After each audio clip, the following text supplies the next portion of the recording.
Bryant has always been an innovative institution. We had a school of business only. And then we added a school of arts and science, became a university. As we thought about how do we take that conceptual interdisciplinary process to a new facility, we thought it was most important that we not build a school of business or a school of arts and science facility, but a building that could incorporate all learning.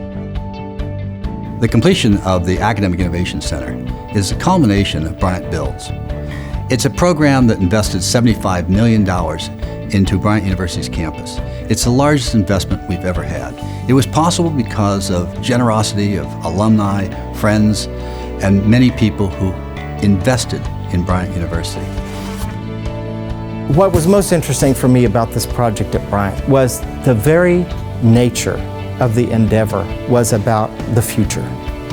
And what I found particularly exciting was the appetite and the desire to innovate and do something entirely new. Well, we've known for a long time that we needed to have new classrooms. About 5 years ago, we began to think seriously about what would that new classroom building look like. It's the opportunity to teach students how to use innovation to create better process, products, and systems.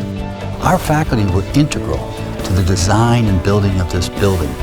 They thought about how not only to build, but how to use new innovative pedagogy in teaching students to become not only innovators, but also supremely competent and accomplished in their discipline.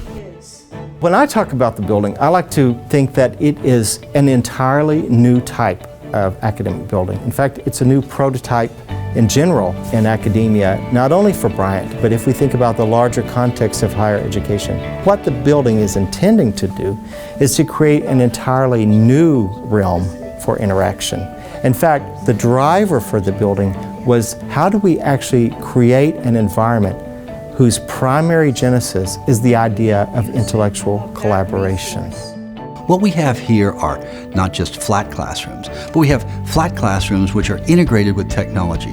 We have tiered classrooms, which historically were called case study rooms, but they're surrounded with whiteboards, so students get up in the middle of the class and go right on the walls with their ideas. And then the real secret ingredient in this building is our innovation forum right behind me. It's where classes can just break and say, go down there, work on boards for the next 30 minutes and come back with your answer. And I think it's that idea of getting up and doing something, of making a difference, of actually being a leader. Solve the problem, come up with an idea, put the idea out there. The Academic Innovation Center really works to providing the environment where all students who take the courses, in fact, have that opportunity to really develop those crucial skills for generating ideas, sharing them, and presenting them. Bryant is actually preparing our students to become innovative leaders with character for the future. That's the goal of higher education, not to educate them for the past, but to take them into the future. Make sure that they're going to be the leaders. When they step into the company, CEOs are going to say, there's something unique. These people already understand and know how to deal with innovation. They know the characteristics and traits. In fact, they exhibit them every day. In these facilities, which we built over 215,000 square feet, we have the opportunity to educate students for the future of our country, students who will be leaders in healthcare, in business, and in nonprofits. The important things are that intellectual process of learning how to train the mind to think. And so this building is about providing that environment, that setting for deep learning. The subject matter could be almost anything.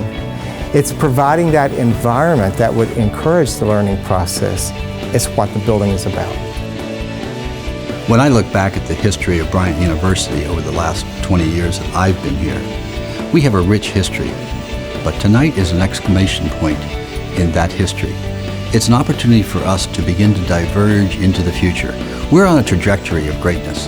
This is the point in time in which we'll look back in our history and say, we made the transition from who we were to who we became.